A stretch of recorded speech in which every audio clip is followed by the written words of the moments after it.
नमस्कार. अनेकांना ॲसिडिटी किंवा पोटात जळजळण्याचा त्रास होतोच, नाही का? पण आज आपण या समस्येकडे थोडा वेगळ्या म्हणजे अगदी प्राचीन आयुर्वेदिक दृष्टिकोनातून पाहणार आहोत. चला तर मग याच्या मुळाशी जाऊया. ही जी छातीत पोटात जळजळ होते ना, हा अनुभव बऱ्याच जणांना येतो. पण जरा विचार करा की ही समस्या फक्त पोटात जास्त ॲसिड तयार होण्यापुरतीच आहे का, की यामागे काहीतरी खोलवरचं कारण दडलेलं आहे? आयुर्वेद याबद्दल काय सांगतं हेच आपण आज समजून घेणार आहोत. तर सुरुवातीलाच आपण आम्लपित्त हा शब्द समजून घेऊया. आता हा शब्द जरी प्राचीन वाटत असला तरी तो थेट आजच्या काळातल्या एका मोठ्या समस्येशी जोडलेला आहे.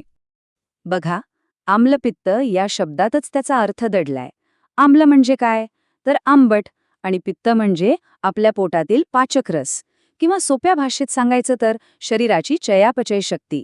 म्हणजे सरळ सरळ अर्थ काय होतो, जेव्हा हे पाचक रस गरजेपेक्षा जास्त आंबट होतात तेव्हा आम्लपित्ताची स्थिती निर्माण होते. म्हणजे गंमत बघा, ज्याला आज आपण हायपर ॲसिडिटी, GERD अशा वेगवेगळ्या नावांनी ओळखतो, त्याच स्थितीचं वर्णन आयुर्वेदानं हजारो वर्षांपूर्वी आम्लपित्त या एका शब्दात करून ठेवलंय. याचा अर्थ स्पष्ट आहे, ही समस्या काही आजची नाहीये, फक्त नावं बदलली आहेत.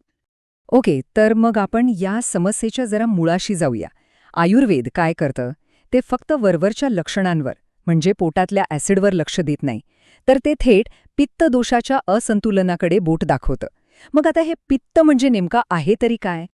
आणि इथेच आपल्याला आधुनिक विज्ञान आणि आयुर्वेद यांच्या दृष्टिकोनातला फरक अगदी स्पष्ट दिसतो.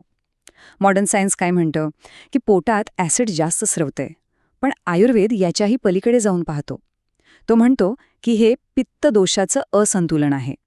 आता दोष म्हणजे शरीरातली एक मूलभूत ऊर्जा, आणि पित्त हे अग्नी आणि जलतत्वाचं संतुलन राखतं. पित्ताची कल्पना अजून सोपी करून सांगतो. समजा पित्त म्हणजे आपल्या शरीराच्या आतला एक हुशार केमिस्ट आहे. त्याचं काम काय? तर अन्नाचं ऊर्जेत रूपांतर करणं. पण विचार करा, जेव्हा ह्याच केमिस्टचं संतुलन बिघडतं तेव्हा काय होतं? त्याचीच आग आपल्या शरीराला भाजून काढायला लागते. बरोबर. मग आता पुढचा प्रश्न येतो की हे संतुलन बिघडतं तरी कशामुळे? आयुर्वेदाने याची कारणं 3 अगदी सोप्या आणि लक्षात राहतील अशा शब्दांत सांगितली आहेत. हरी, वरी आणि करी. म्हणजेच काय? घाई, चिंता आणि चमचमीत जेवण. ह्या कारणांना आपण 3 मुख्य गटांमध्ये विभागू शकतो. पहिलं म्हणजे आहारज, म्हणजे आपण काय खातो पितो याच्याशी संबंधित. दुसरं आहे विहारज, म्हणजे आपली लाईफस्टाईल, आपली जीवनशैली कशी आहे, उदाहरणार्थ अपुरी झोप. आणि तिसरं मानसिक, म्हणजे आपल्या मनाची स्थिती, जसं की सततचा ताणतणाव आणि राग. हा जो फ्लोचार्ट दिसतोय तोही सगळी प्रक्रिया अगदी सोपी करून सांगतो. बघा, चुकीच्या आहारामुळे आणि जीवनशैलीमुळे काय होतं? आपली पचनशक्ती, ज्याला आयुर्वेद अग्नी म्हणतं, ती कमजोर होते.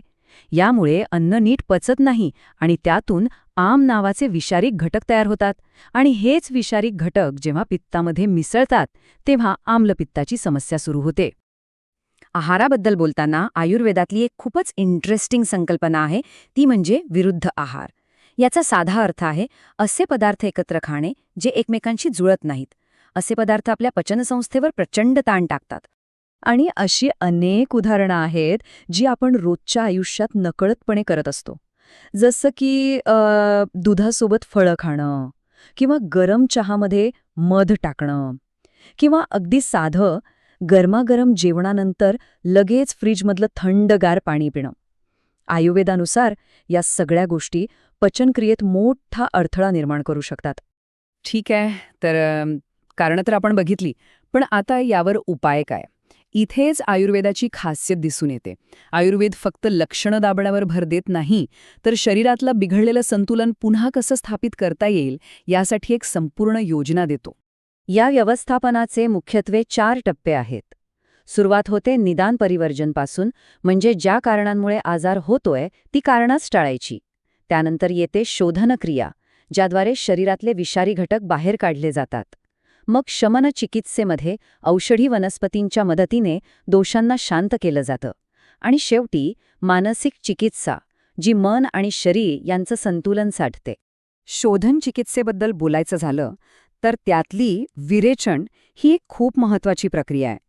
यामध्ये काही विशिष्ट औषधं देऊन शरीरात वाढलेलं पित्त आणि विषारी घटक बाहेर काढले जातात.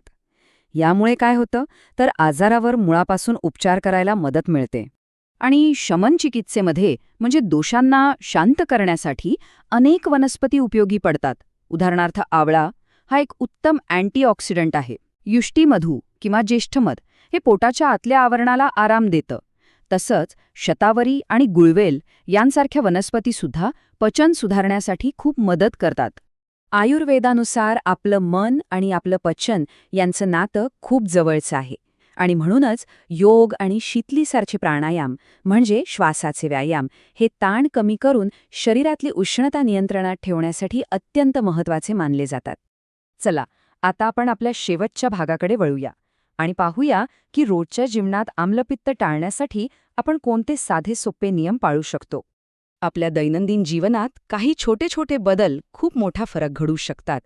जसं की आहारात जव, गहू, मूग यांसारख्या हलक्या धान्यांचा समावेश करणं, कारल्यासारख्या कडू भाज्या खाणं, हे पदार्थ पित्त शांत करतात.